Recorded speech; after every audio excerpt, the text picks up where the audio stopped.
अस्सलाम वालेकुम। वालेकुम अस्सलाम। क्या नाम है आपका? तलहा। तलहा, कहाँ से, किस मुल्क से आए हैं?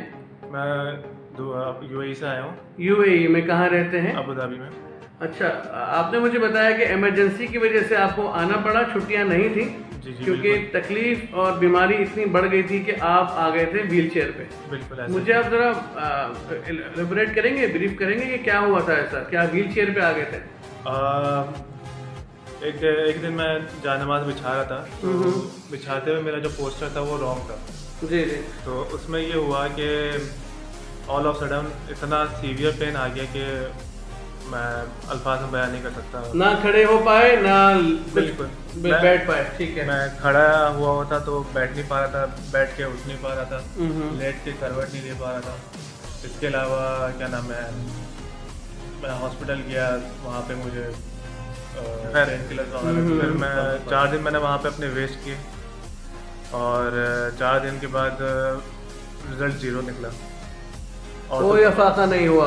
इस पे ऑर्थोपेडिक स्पेशलिस्ट से मेरा काम चल रहा था 2 दिन, तो फिर उसके बाद उन्होंने मुझे डाइवर्ट कर दिया, न्यूरोलॉजिस्ट जो स्पेशलिस्ट थे उनके पास डाइवर्ट किया। फिर क्या नाम है, जैसे उनके पास भी 2 दिन मैंने अपने वेस्ट ही किए। उन्होंने भी बस मुझे पेन किलर दिए, इंजेक्शन लगाए और 0 रिजल्ट।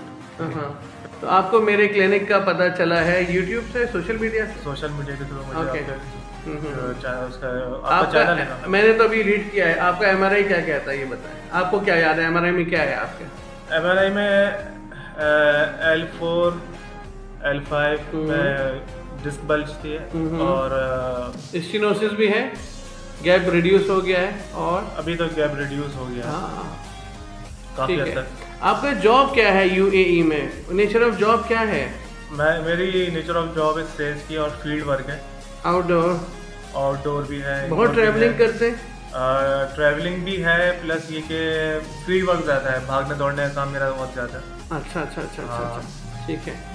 तो यानी आपकी जो डिजीज़ है बैकबोन की लुम्बर साइड पे, उसका जो हिस्ट्री है वो तकरीबन 2.5-3 साल पुराना है।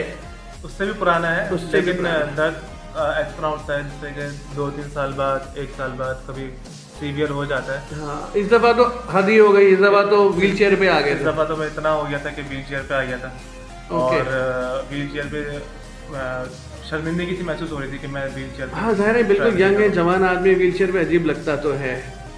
ऑल ऑफ सडन इस तरह हो जाओ भी घर के अंदर ही। अच्छा जी, अच्छा मुझे बताएं, आपके न्यूरो सर्जन ने ऑपरेशन या सर्जरी के लिए आपको बोला था? नहीं, उन्होंने तो मुझे इतना ही कहा था कि फिजियोथेरेपी से काम हो जाए। और बाकी मैंने जब पहला सेशन लिया था फिजियोथेरेपी का, मुझे मेरा पेन 50% रिड्यूस हो गया था, लेकिन आफ्टर 25 मिनट वो पूरा 100% आ गया था। यानी 25 मिनट तक थोड़ा रिलैक्स रहे, बिल्कुल, फिर वापस कहानी उल्टी है। ठीक है, जैसे थे वैसे हो गए और फिर फ्लाइट पकड़ के ये आए हमारे पास, डायरेक्ट आए मेरे पास। ठीक है। आपका अल्लाह का नाम लेके सेशन स्टार्ट करते हैं। बिस्मिल्लाहिर्रहमानिर्रहीम।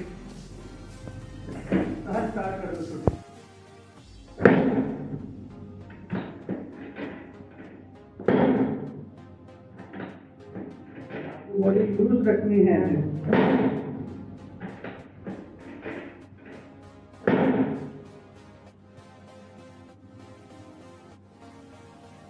बिल्कुल बराबर है माशाल्लाह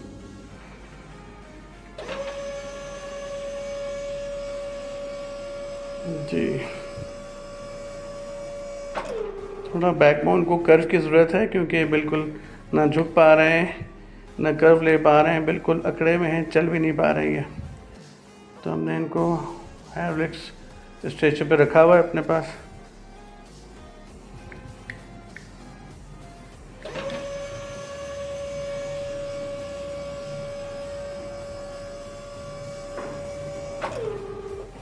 अब ये स्ट्रेट पोजीशन में वापस आ गए।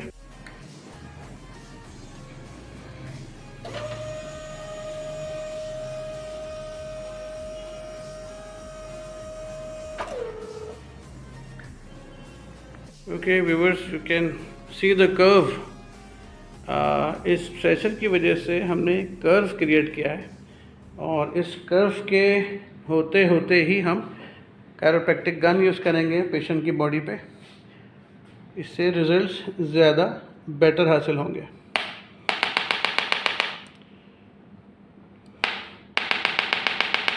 मसल्स इतने स्टिफ हैं कि उल्टा सीधा, जब मैंने उल्टा लेटाया था इनको प्लेन स्ट्रेचर पे, तो मैं डीप पेनिट्रेट नहीं कर पा रहा था।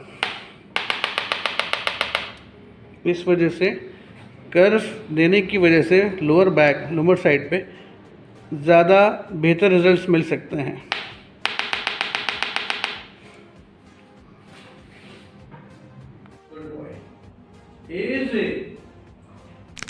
एक्सीलेंट।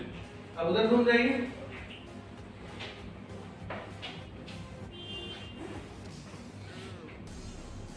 शूट हो रहा है बेटे? शूटिंग पे है ना? Very good. Easy. Excellent, very good. आप रिलैक्स हो जाइए तलहा।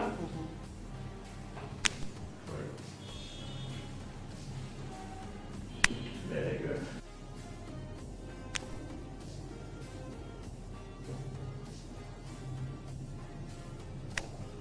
एक्सीलेंट। इजी। गुड। बराबर है।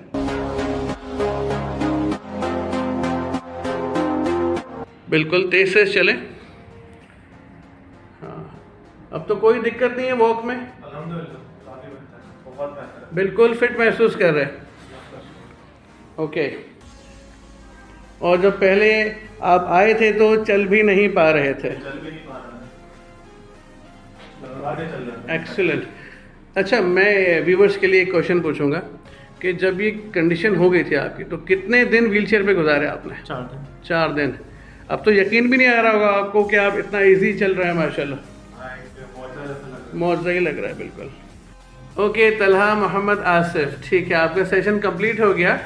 अब मुझे और व्यूवर्स को फीडबैक दीजिए कि कैसा लगा, कितना बेहतर हो गया माशाल्लाह। ये नेचुरल चीज़ है और नेचुरल ट्रीटमेंट है मेरे हिसाब से तो, और हर एक को करवाना चाहिए जिसको ये बैक और लंबर पेन की तकलीफ़ होती है। ठीक। इसके अलावा ये कि इसमें आपको कोई भी आपका कोई सर्जरी नहीं होती, विदाउट सर्जरी है, और मेडिसिन भी कोई ऐसी नहीं कि सिर्फ पेन किलर दी जाए। ऐसी मेडिसिन इन्होंने मुझे रिकमेंड और सजेस्ट की थी जिसमें फ़ायदा हो, जिससे बिल्डिंग ऑफ मसल्स हो, कैल्शियम, विटामिन डी वगैरह। हाँ, बस ये कि जो नेसेसरी है मैं वही लिखता हूँ कभी ज़रूरत होती है और तो। इसके अलावा और कुछ नहीं। बाकी ये कि इनका जो सेशन होता है, जो इनका वे ऑफ वर्क है, जिसे बेसिकली कायरोप्रैक्टिक कहते हैं, उसी से सब कुछ इन लोगों ने सेटअप बनाया है और अल्हम्दुलिल्लाह मुझे खड़ा कर दिया व्हील चेयर से। अब आप इजीली चल सकते हैं और तेज भी चल सकते हैं। अल्हम्दुलिल्लाह अल्हम्दुलिल्लाह, ये बहुत अल्लाह का शुक्र है कि अल्लाह पाक ने आपके थ्रू मेरा चलना मुमकिन बनाया। ज़रिए अल्लाह ही बनाते हैं। ज़ाहिर है दुनिया इसबाब की है, डॉक्टर्स तो अपना काम करेंगे ही, ये तो ऐसे ही है ना अल्लाह का निज़ाम। बिल्कुल। तो मैं बहुत खुश हूँ कि आपको हमारे क्लिनिक से, हुज़ैफ़ा स्पाइन क्लिनिक से अल्लाह ताला ने शिफा दी, और आपकी खुशी को देख के और आप जितने फिट हो गए हैं दोबारा माशाल्लाह, मैं खुद भी बहुत खुश हूँ। अच्छा, व्यूवर्स के लिए कोई ख़ास मैसेज है? आपको अगर दर्द ना भी हो तो फिर भी आए। इससे ये होता है इस सेशन से कि एक सेशन में ही आपकी सारी रगें खुल जाएंगी, खून का दौरानिया बढ़ जाएगा और बॉडी के लिए मुफीद होता ही है। बिल्कुल। ऑब्वियसली जब नाइट्रोजन बबल्स रप्चर हो जाते हैं तो जो हार्मफुल गैसेस है वो रिलीज हो जाते हैं। एग्जैक्टली। बिल्कुल। और जो रिड्यूस गैप्स हैं वो खुल जाते हैं, जो कॉम्प्रेस नर्व्स हैं वो डिकॉम्प्रेस होकर आज़ाद हो जाती हैं। जी, तो बेनिफिट तो होना ही होना है मरीज को हमारे। बहुत बहुत शुक्रिया आपके इतने अच्छे फीडबैक का, और आपकी इजाज़त है मैं अपने चैनल पे आपकी वीडियो अपलोड कर सकता हूँ। बहुत बहुत शुक्रिया तलहा। इंशाल्लाह फिर आपसे मुलाकात होगी। अपना ख्याल रखिएगा। अल्लाह निगहबान।